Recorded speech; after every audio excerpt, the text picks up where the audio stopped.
అవ్వ తాతలకు ఇంటి వద్దనే ఇచ్చే పెన్షన్లు తాము చెబితేనే చంద్రబాబు నాయుడు గారు ఆపించారు అని నిన్న ఈరోజు ఈ మధ్య కాలంలోనే ఏకంగా 31 మంది అవ్వ తాతలు పెన్షన్లు అందుకునే పరిస్థితిలో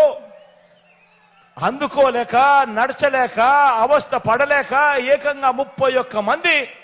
ప్రాణాలు విడిచిన పరిస్థితులు కేవలం ఈ 2 రోజుల్లో 31 మందిని చంపిన ఈ చంద్రబాబు నాయుడు గారిని హంతకుడు అందామా,